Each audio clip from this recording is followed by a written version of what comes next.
I'm your host, Amber Barden, and before we dive in, we've got something bold, fearless, and unapologetically female to share with you. I am beyond excited to announce the launch of a brand new podcast, The F Word. I was so inspired by the recording of our female leadership episode that I decided this topic deserves its own dedicated platform. Thus, The F Word was born, a podcast focused on the gritty side of female leadership. They call us formidable, feisty, but let's be real, the real F word is female. It's a no-filter deep dive into what it means to lead, challenge the system, and rewrite the rules while female. From power plays to personal wins, we're flipping the script.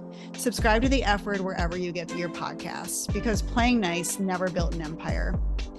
That leads me to our episode today, which will be released on both Raising Tech and the F Word as our debut episode. Today's topic is very close to my heart, and I can't wait to introduce you to our guests. We have an absolutely amazing topic today on female leadership in senior living. So first of all, I'm just going to let you know who's joining us today. Nicole Gann, welcome to the show. Thank you. Happy to be here. Sue Vertigam. Thank you. I'm also happy to be here.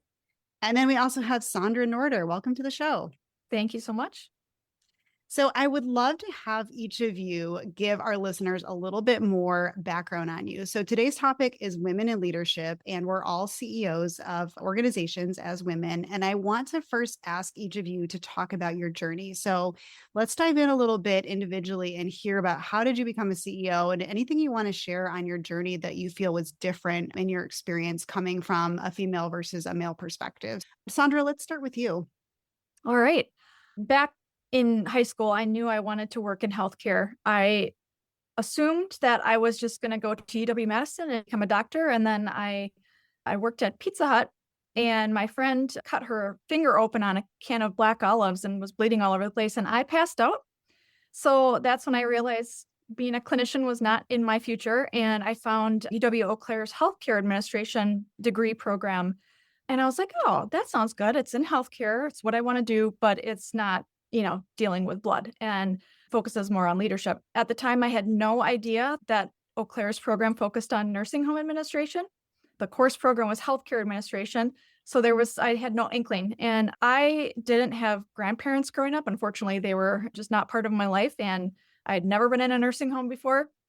So it was a little daunting, but I ended up going through with it and falling in love with it. So I got my degree in nursing home administration, went to work as a nursing home administrator for several years, and then decided to go to grad school of some sort. Ended up going to law school at Marquette, got my law degree. And upon graduation, I knew I didn't want to really practice law as my primary career. And so I got recruited to St. Paul Elder Services to be the chief operating officer, which I was in that role for about 2.5 years. And then I was promoted to be the CEO. And it was a situation where the previous CEO was a man, and he was asked to step down so that the board could promote me into the CEO role. So it was a big milestone for me as a female leader and female CEO. But that's how I became the CEO here. And I'm so glad to be here and to continue to be able to do this.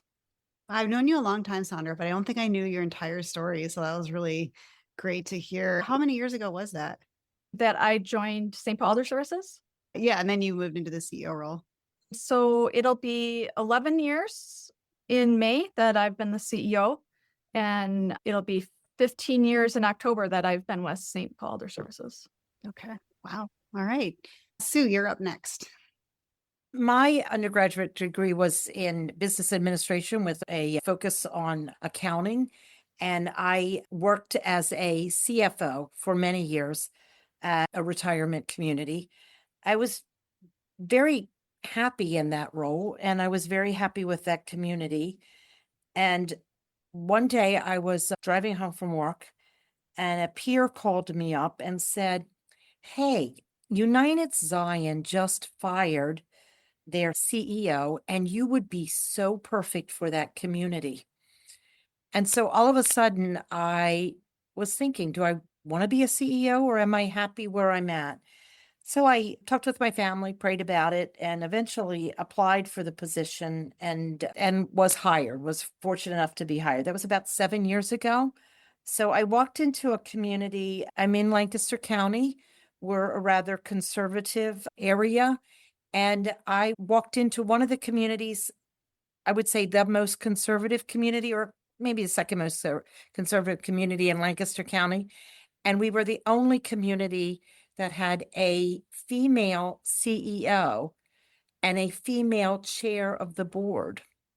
And we really had wanted to talk about that more, maybe put out some press releases about it, but chose not to because we were concerned the bishop of the church that sponsors us might not have appreciated the emphasis on how females were leading within their church-sponsored group. So I've been here 7 years and don't regret coming at all. Oh, wow. Do you think looking back, that was the right decision, or do you wish you would have gone ahead and published and talked about it more? I think it was the right decision for the organization, maybe not for me, but I think it was the right decision for the organization. Interesting. Okay. Well, thanks for sharing. And Nicole, let's hear your story. I always say mine's a little bit more unstructured, and when I look back on it, it isn't always planned. I came out with a similar degree to Sue, a bachelor's of business administration, focus in finance, and I went into manufacturing and was hired from an internship that I had, and really saw my life kind of climbing the corporate ladder, but it was predominantly in a male-dominated environment. And so I definitely developed tenacity, resilience to get ahead with no clear goal of where ahead was. I just knew that I wanted to compete with the boys, right? Because that was what was valued. And by accident, several years later, when my location closed, I got a call from a former boss who said, "Come help me out at a nursing home." And I was like, absolutely not. This is not part of my future. And so I always say I got here by accident, but I stayed by choice. And here we are 25 years later. And I was not ready for the stark reality of going from a Fortune 100 manufacturing into not-for-profit healthcare. And I still didn't have a clear identity of, I'm going to grow up one day to be the CEO. I think that what this environment allowed me to do was use all the skills that I had harnessed and in all the ways that an organization such as a single site not-for-profit healthcare needs. And I came as risk compliance and HR, and I eventually grew into vice president of finance and administrative services. We go through a merger. I'm the vice president of HR, and I end up serving 12 years total for that organization, and then was recruited by Fowler to be their CFO. And I didn't want to be that either. I don't know how this happens, but I end up getting into roles that I don't necessarily want to be, but I am good at, and it's more about being called to help a mission. I prioritize that more than maybe sometimes my own needs early on in my career. So I came to Fowler almost 13 years ago, have served as the CFO, and then by default, we consolidated positions, let someone go. I became the COO, and then our CEO transitioned 6 years after my arrival, and the board asked me to be the CEO.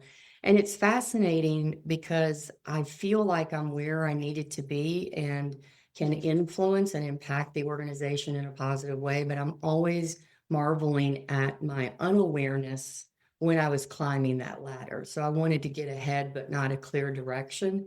And that kind of surprises me. I remember even saying, you know what, I'm happy being a number two. And I think that was a little bit of fear or hesitation of what it would be like to be that person at the top, not having all the answers, not knowing, where you're going to go. But now that I'm here, I love it. But it was an unstructured arrival to this destination. And I've been fortunate that this industry has allowed me to follow an unstructured pattern and garner those skills that I think helps me be the leader I am today. I know all of you, obviously, and so fortunate to have you as, I would say, almost women colleagues and mentors in my life. But it's really, I love hearing a little bit more in depth of each of your stories. So yeah, this podcast is such a great opportunity to just be able to share those stories with the world and then just to learn more about each other as well. One thing that I want to talk about that is kind of one of the core reasons why I want to do this podcast in the first place is I feel like the challenges of being a female CEO are not discussed a lot of times. And I know that there are avenues to do that. And I think when we were planning for this podcast, we had talked about which of us have actually talked about this topic specifically before. And I think, Nicole, you were the only one who really has spoken out about it. And I think the more we can have these conversations and acknowledge what some of the challenges are and share some of our personal stories, the more we can help enable the next generation of women leaders and to normalize and talk about some of the experiences that we've had. So I would really love to hear from each of you any experiences that you've had that you'd like to share, personal experiences along your journey, or something that you feel would have potentially not have happened to you if you were a male CEO, and then just any outcomes or lessons learned from those experiences. When I was approached by the St. Paul Elder Services board about becoming the CEO, the board chair made it very clear that's what he wanted. I didn't think initially that I had anything to worry about in that regard. But then as we were getting close to finalizing the agreement, he came to my office and he said, just one more thing that I feel I need to do before we make this official. I need to just walk around and talk to staff and make sure that you're not an old battle axe. And I remember that just hitting me so hard. Like I was just taken aback. And he was in his early 70s at that time, was a local prominent businessman. And that was probably my first experience of, okay, like, what do I do in this situation that isn't going to like cost me this job potentially, but also makes my feelings clear about it. And so I ended up talking with actually my other boss at the time, who was a Catholic sister, and just shared that discomfort. And she basically said, he's old school, just ignore it. And I think she very much felt sympathetic about it, about the situation, but just wanted me to brush it under the rug. And so that time I said, okay, I'll just leave it alone, chalk it up to he's just old school. I ended up getting the job, everything was good. But that still sits with me, and I share that example fairly regularly with others. Another situation was much more recently. I was pursuing getting my fellowship in the American College of Healthcare Executives, the FACHE credential. And part of that is you have to take a Board of Governors exam. And so there was this prep course that was being held in Atlanta. And so I went to this prep course, and this wasn't a conference of aging services leaders who I knew. This was just people from all around the country who were planning on taking their board exam and were there to study, basically. So I didn't know any of these people. There was a classroom of us basically at a conference center, and I happened to be sitting next to a gentleman who was an army or a military officer. He worked at a VA hospital. And this group of people was like doctors, lawyers, military officers, really senior ranking people in healthcare organizations who are taking this exam.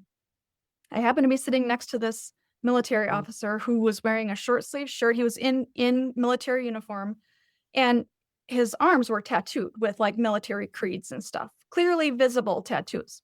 I also have a couple of tattoos, one of which is on my shoulder, and it was like 90 degrees in Atlanta at that time. So I was wearing a top that had a little bit looser top on it, and my shoulder tattoo was peeking out. And during a break, this gentleman who I did not know came up behind me. I wasn't even aware that he was coming up behind me. He had a can of cold soda in his hand, and he put it on my skin. And it startled me, and I turned around and I was like, what are you doing? And he said, oh, I was just seeing if that tattoo would protect you from this cold soda. And I was like, what? I was just absolutely flabbergasted at what was happening. And I said and the gentleman who was sitting next to me was still sitting next to me. And I said, why didn't you do it to him? Because his tattoos are showing too. Why didn't you do this to him? And he just kind of looked at me, and I said, it's because you would never do that to a man, right? And he said, yeah. And he was like, I'm so sorry. And I was like, I'm hesitant to accept your apology right now because I'm just so taken aback, but I will accept it as long as you promise me you're going to take this back to your team and share it and tell the people on your team the lesson out of this. If you wouldn't do it to a man, don't do it to a woman either. Again, just one of those things that it was literally a choice between him doing it to a man or a woman. He decided it to me. So not something that generally happens to males. And honestly, I think things that happen at conferences can be much more uncomfortable for women. I have several examples of things that happened at conferences where people are drinking and stuff that, again, just I doubt would happen to a male. So the only other thing that I would share is that I was passed over for a promotion back before my time with St. Paul Elder Services. I worked for a for-profit nursing home chain. I was a candidate for a regional director of operations position after serving as a nursing home administrator with that company for 10 years. Every single one of my directors of nursing that ever worked with me had been promoted into a regional clinical position. And when it came my turn to get promoted, I got passed over for a man who was less experienced and less educated than I was. And after that situation, I told myself I am 100% committed to making sure that women are at the top in long-term care. Aging services is built on the backs of women and people of color, and we need to fight to make sure that women and people of color are in leadership positions. And it's just been one of the motivating forces behind my support for and development of women leaders around me. Oh, wow. Thank you so much for sharing those stories. And I was thinking that the difference between your first story and your second story is how you were probably a lot more comfortable in your role. Like the Right. first time you probably felt like you couldn't really speak up and you were counseled not to speak up, and that's just the way it is. And then in the second scenario, you actually felt enabled to educate the person that you interacted with. So it is Mhm. interesting how we can become more comfortable and more aware of these things as we move through these experiences. So thank you for Right. sharing that. Nicole, let's hear a little bit more about your journey. I think what I would add to that is my own examination of myself between what you describe as Saunders' first experience and the last experience, and how we become more comfortable saying that this is unacceptable. Because I think in the time that I came up in the workforce, you didn't talk about your feelings, you didn't push back, you really had to adopt what would be predominantly considered masculine tendencies. You don't show emotions, you don't cry, you just take it on the chin. It's like in Texas, they call it the good old boy network, right? And that's what you're expected to assimilate to. And then some of that doesn't even apply to traditional ways that we would treat people, right? In a way, it robs you of your femininity or the things that are natural to you as a woman. And I think when I examine myself, it's like then I started doing that to myself. I started minimizing my own need to speak up for myself or my own awareness to be authentic to what my natural tendency would have been. I'm not necessarily a crier. I'm not saying that I just naturally wanted to cry all the time, but I wanted to naturally be myself and show my emotions and that be okay. My experience is women are really villainized for their emotions, good and bad.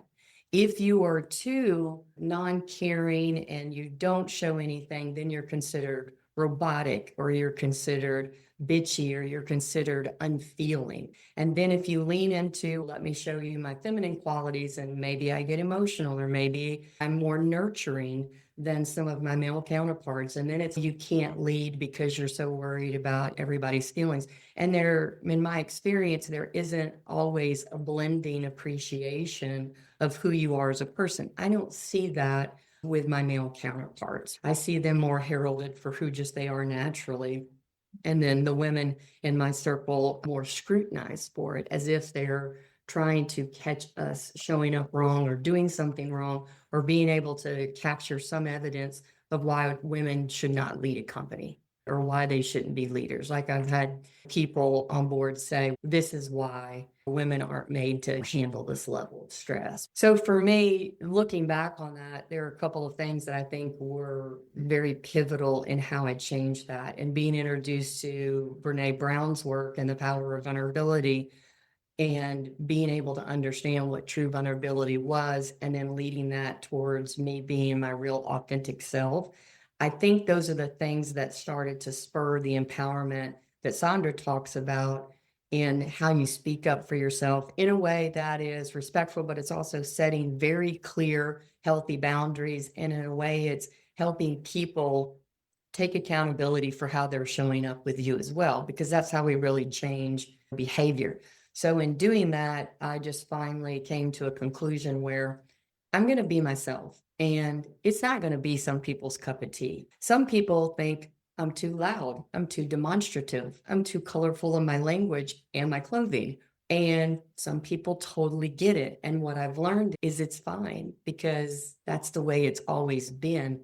But it was changing the narrative in my head that didn't get indoctrinated into what I was being exposed to, and let that be more of my own leader and my own voice to say, here's how I'm going to show up in the world. And for me, when you make those micro shifts in the way you show up and think, it's like a vibration that goes out and people assimilate to, even if it's not directly, right? It's almost like a force field, if you will, that they understand this is how it happens in this force field around a cult per se. And then they just do things naturally. And I've seen people act completely different. People that I thought were inappropriate or just jerky show up in a completely different way. And so I recognize that so much of it is what I thought and what I brought to the situation.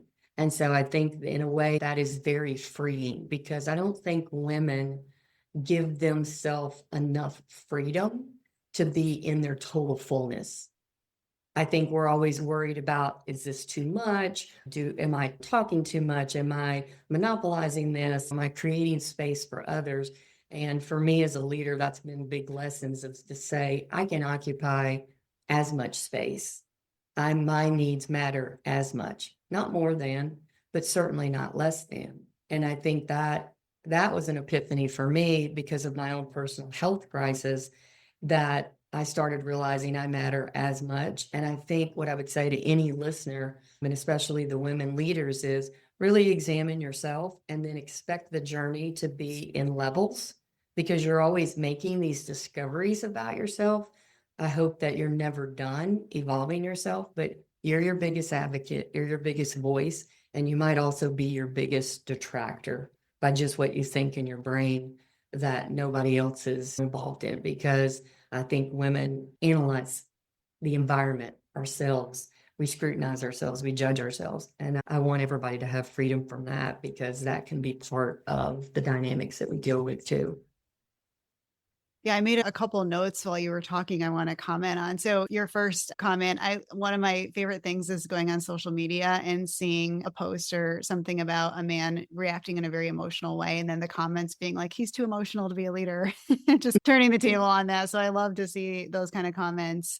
And then I'm not sure, I'm a TikTok addict. I don't know if you guys are on TikTok, but there was this trend, I think it was over the winter, that was women in male fields. Did any of you guys see that?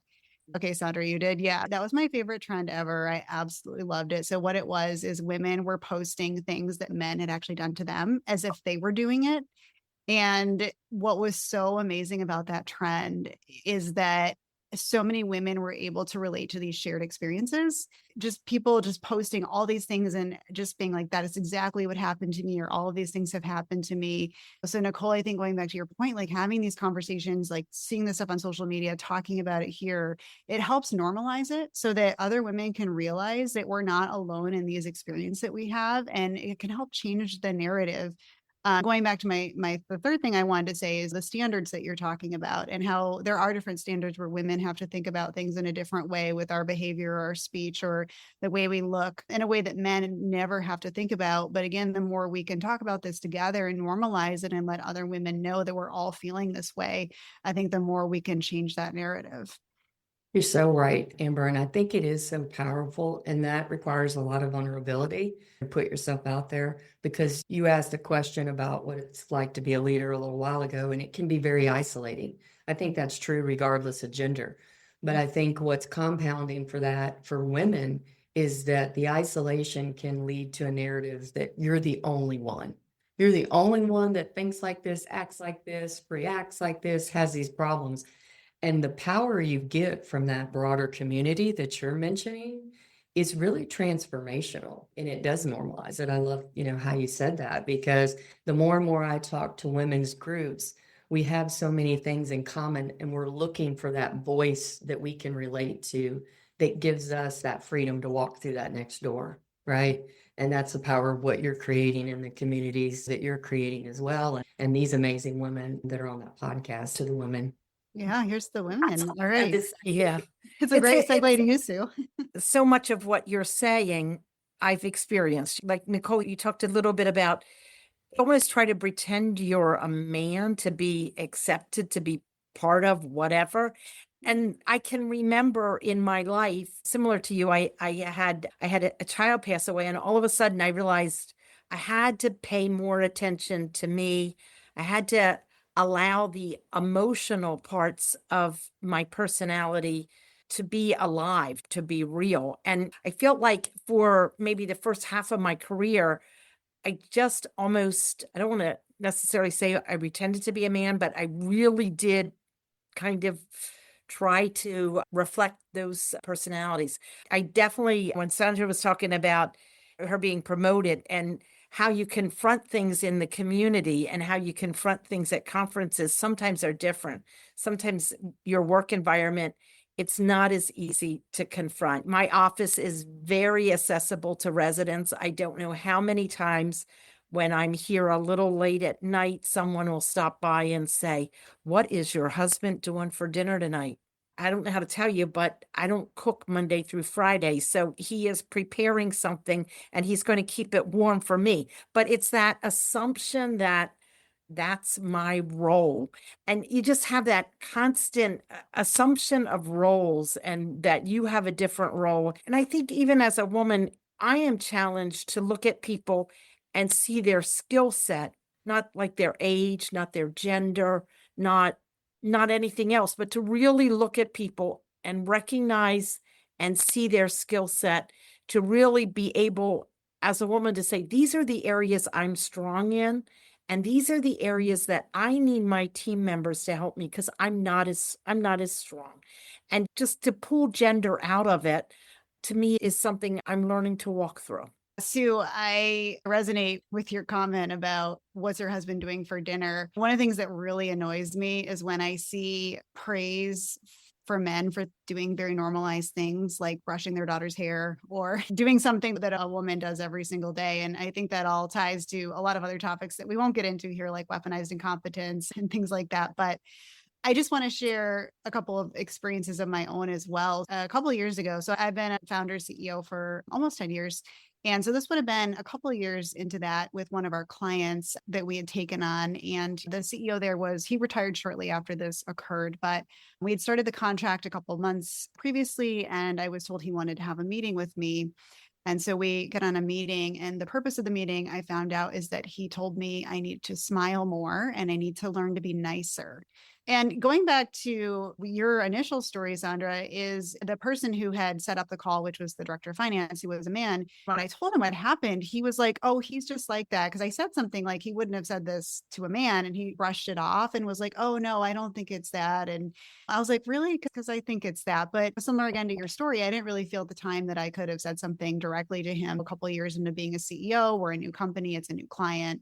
And I think today I definitely would have reacted differently. And then I've also had several experiences, again, being a female in tech, where I've been in a room with some clients and it's myself and some of my male coworkers. And I'm explaining something to a male audience. And I've had this happen more than once where they will look at me with just a completely blank look. And then I've had my male coworkers say the exact same thing. And they go, "Oh, okay." And so sometimes I make a joke that they have to say it in their man voice to be heard. Everything you just shared, all three of you, was just so amazing. And I love that we're able to get to this level of depth in this podcast and again, help share these experiences. So the next question I want to ask you about is, I'm just curious, what do you think are the unique challenges that we face as women leaders, either from your personal experience or just how you think that the world is in general, or what the expectations are? So what are some of those things that you think are unique? And then how do you think that strengthens you as a leader and contributes to your company culture? Nicole, let's start with you. Unique challenges. I always like to say opportunities, right, instead of challenges, because I believe so much in the power of the words and what it evokes in my brain and then therefore emotions. But if I'm being completely optimistic and thinking about it from an abundance mindset, we're in a unique time in the world where our voices are magnified in ways they've never been my entire career, specifically as it relates to women.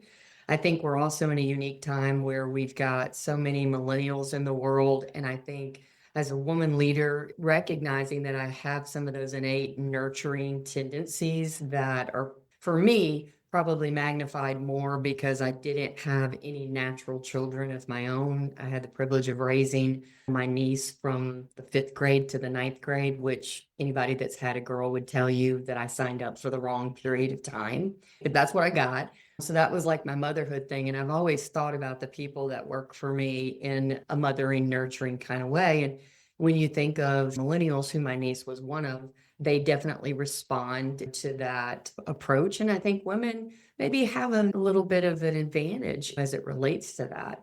I think also the challenge we have of so many complex problems and not all the answers, again, I think lends to what I, as a woman, have done my whole life, which is just figure out solutions, right? We tend to be so multitasked in our personal lives, our community lives, and then in our professional lives, that it now is just this meta skill that transfers to all three. It's okay, what's the biggest priority for today? How do I just compartmentalize and then start handling that while still being able to talk about the big picture, still make it look easy, still make it fun? And I think about even what you've heard described by all of us today, how we've used humor to diffuse uncomfortable situations. Humor can be very disarming in extremely acutely stressful situations too.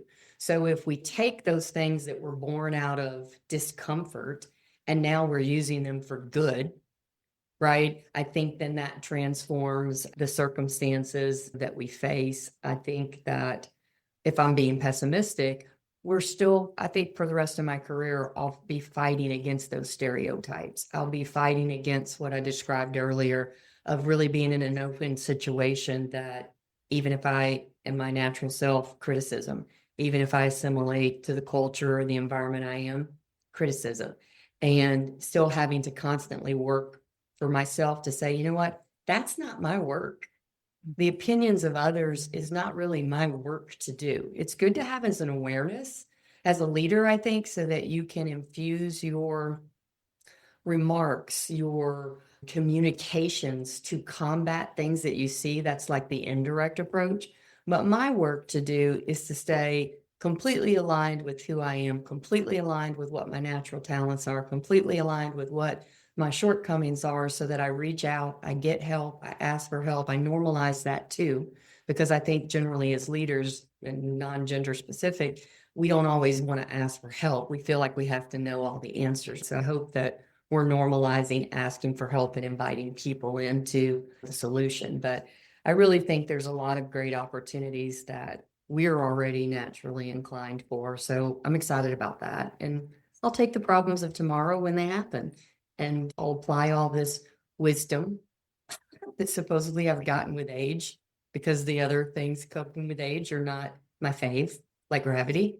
But I'll apply that wisdom to it and march forward. Wow, I love that. Be just aligned with who you are and just be yourself. And I feel like that's everybody's goal, right? Everybody has to go into therapy to try to get to that goal. It's our mental health goal for everybody. And it's so much easier said than done. I think it is all about I think it is a challenge that women have that men don't, especially in leadership roles. And it is something that I see as just such a huge opportunity, a huge strength when you can finally get to that point. So Sandra, let's hear a little bit from you.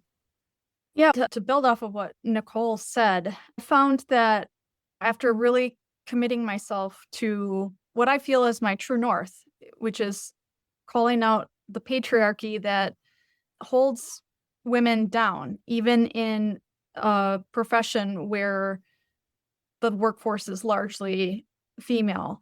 And I found that when I have decided to speak up and say something, whether it's about the good old boy network that has dominated amongst our associations, or whether it's me asking to be paid fairly in comparison to my male counterparts. I feel like I've always had to justify why I'm saying what I'm saying, or asking for what I'm asking for, or pointing out what I'm pointing out. And I regularly just have to come back to my values and what is my true north, and just explain to people, I'm not doing this. I'm not trying to be difficult for shits and giggles. I'm following what my values are, and building up on my own values. I feel such a strong obligation to speak and use my platform for not only those we serve, but those we employ, which is heavily dominated by women. So many are single women, women who are socioeconomically disadvantaged. And just, I think that we as women leaders have just more of a natural ability to represent those interests, because so many of us have walked in those shoes before. It is just a challenge that I think all of us are using as, again, to turn into an opportunity to, just lift all boats. It is sort of that understanding that my success, it does not require your failure. And I think women maybe understand that naturally better than men. We have a history, we're raising children, we want them to do better than us. So we're used to really reaching down to have people really understand there is plenty to go around. Just because I'm successful, I don't need to do it at your expense. And so I can be a voice to our residents, to our team members who sometimes need a voice. Just thinking about what you're saying, Sandra, about being the voice for those women, and that understanding of there's an abundance. So my success does not require your failure. And I think when we look at the good old boys, a lot of times they're taking care of themselves, thinking if we succeed, it will be at their expense. It won't be. And I think we as women tend to understand that better, the ability for abundance in the world, in careers. Yeah, I mean, that really resonates specifically in this time and place we are in politically, where we're seeing a lot of efforts put forth to remove women's rights. And I think because of that mindset that you're talking about, Sue, that if they have it, I have less, which of course is not the case. Not the case. It's not the case. Yeah.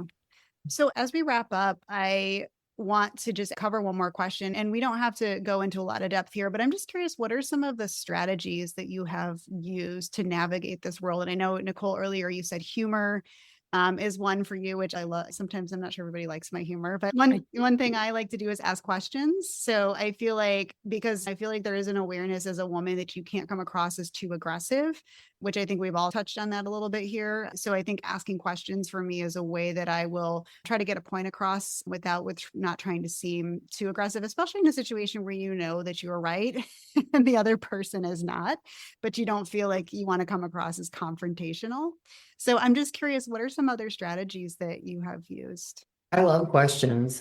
And I think I've been really focused on the strategy of self-care and self-permission, which seems less tactical than the questions, but equally as valuable for me, because I don't know if this is y'all's experience or not, but if I don't keep myself fed on the things like Sandra talks about, your true north, like I revisit my values every week and I say, did I show up as this person? And when I didn't, what was going on and what might have led to that? And it tends to be depletion that led to it.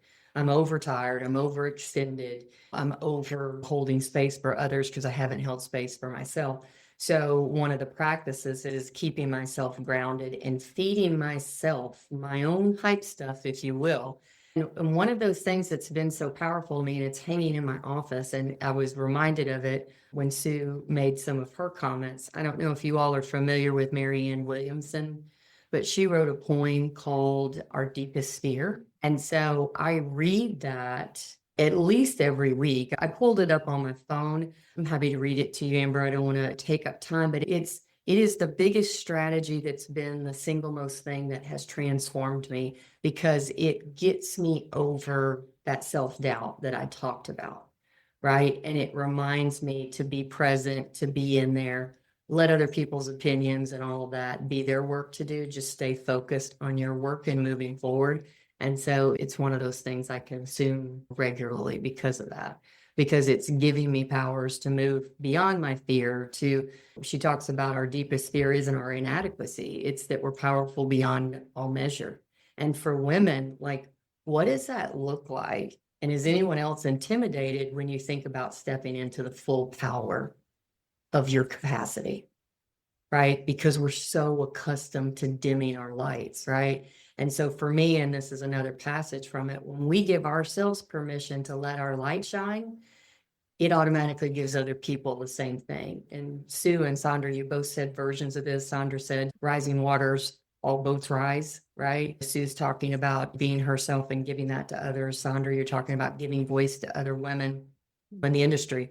And so that our deepest fear by her is just so powerful. But it really is, that's the best strategy I want to leave people with, is feed yourself consistently on the things that reinforce how you want to show up and what you want to be. Do not sacrifice that for the time of a financial report or an operational report, because we are products of our environment, as you said, Amber. And how much time are we giving ourselves to re-socialize ourselves to the new doctrine and escape the socialization done by the patriarchy? Because Sandra, I'm ready to go there with you on them. Okay. We should have a separate podcast to burn it all down to the ground. And how would we reassemble it? That's part 2.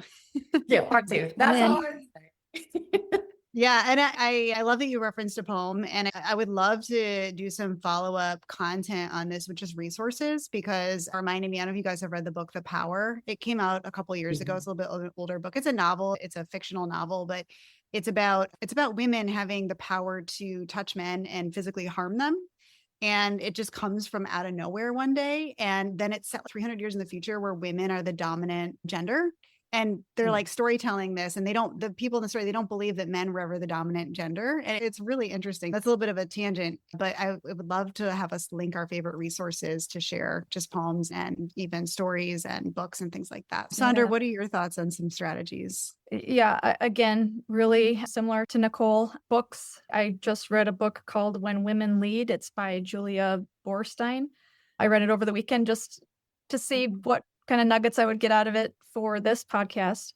But also, I engaged an executive coach probably about 1.5 years ago. And in part, that was because between COVID and then, like, just as COVID was starting to settle down, I had an accident and suffered a terrible injury. And 3 years later, I'm still undergoing surgeries and recovery from that. And after the first 20 years of my career were just like this trajectory upwards, all of a sudden I felt like I just hit a wall and like just lost my mojo, and I needed a spark. And so I engaged in an executive coach, and she was absolutely life-changing for me. She was actually more of a overall life coach. She worked with Sandra Norder, the human being, not just Sandra Norder, the CEO. But she had me do an assessment called the Hogan Leadership Series. And it produced several different reports, but one of them really identified my values. And for me, I'm a person who I thrive on seeing things on paper, kind of objectively, understanding people or processes. And so when I got that report and was able to just really reacquaint myself with my values, and the report was spot on, totally spot on in terms of what my values are, that was the spark that I needed. So I really recommend executive coaching and doing some of those assessments to really reacquaint yourself with your own strengths and goals. And it really can provide that spark that is needed sometimes when you do feel like you've just hit a wall. So it's so interesting to me as we talk. As I'm hearing Nicole and Sandra talk, I'm thinking, oh, that's exactly what. So when I first moved into my CEO role, I did belong to an executive circle, a group of executives that met, I believe we met quarterly for a period of just over a year. And it was just a great place to speak, to understand myself better, which was helpful. I think as far as we originally started talking about, how do you negotiate through these struggles? And I do feel like very much of what Nicole was saying about you have to have confidence in yourself. And I think prior to this, as we were preparing for this podcast, we had a conversation where we talked about construction and some of the challenges from that industry. So when I came to United Cyan, we were in the midst of a construction project that was going very bad, very quickly. It had poor contracts in place. The list is unbelievable. But anyway, I was in the middle and was given the first thing at the first board meeting when they're interviewing me. Do you want to oversee construction? Do you think you can do that? A little insulting to me. And the answer then was, if I'm the CEO, I will oversee the project. That's what the CEO does. But I can remember having a conversation with the owner of the construction project where he's saying, he actually said to me, as a woman, you would not understand this. That was a bad thing to say to me, because I said, as a leader who has been involved in many construction projects, I do understand this, and this is what you will do. But it was that what Nicole's saying about confidence, that I know construction. I may be in my high heels and big earrings today, but I know construction, and you're not going to tell me how this project is going to run. You're going to fulfill your obligations under this contract, and I'm going to fill my obligations as a CEO and hold you accountable. To be able to do that requires you knowing yourself, taking care of yourself, making sure you're not depleted, you're overtired, you're overextended. You've got to take care of yourself to be able to confront these, because there are situations we as women confront it with that probably our male counterparts would not. A male in my position would never have had the construction manager say, as a man, you don't understand this. So I do feel like that having support, like you talked about, as a woman, as a person, we need people who support us. And that's why like an executive coach can be helpful. A executive circle for me was helpful. Surrounding myself with some peers locally that I know that are strong women, that has been helpful. But really making sure I'm taking care of myself so that I can know what I know and be confident when I'm actually challenged. Oh, it's incredible. And I know you just shared a personal story of having something said to you that seems unbelievable. And all of us have shared that on this podcast. And I think that a lot of people in society can think we've moved beyond this. This doesn't happen anymore, but it does. It happens every day. And like you said, Sue, I was thinking the exact same thing. And then you said it, that there are situations a man will never be in. They will never get asked questions like that or be told something like that you wouldn't understand because you're a man. It's interesting because I think sometimes the gut reaction can be to just reverse it and say the same thing back to them. But that's not the answer either. That's our strength as women, is to lead with empathy, I think, and with self-awareness, and to understand what's happening or the kinds of questions we get are not appropriate, and how do we turn that around and make it a better narrative. Wow, we definitely have to do a part 2. This was like just beyond my expectations. So this is a topic that I really wanted to talk about for a long time. And there's other questions in here we just didn't have time to get to. So would love to continue the conversation with you all, and really just appreciate you being so vulnerable and open and sharing on this podcast. And thank you so much for joining us. You can find us online at raisingtechpodcast.com, where you can see all of our episodes and contact us to provide feedback or submit an episode idea. We are on social media everywhere at Raising Tech Podcast. If you enjoy Raising Tech, please leave us a review and share with a friend. Music is an original production by Tim Riesig, one of our very own Parasol Alliance employees. As always, thank you for listening.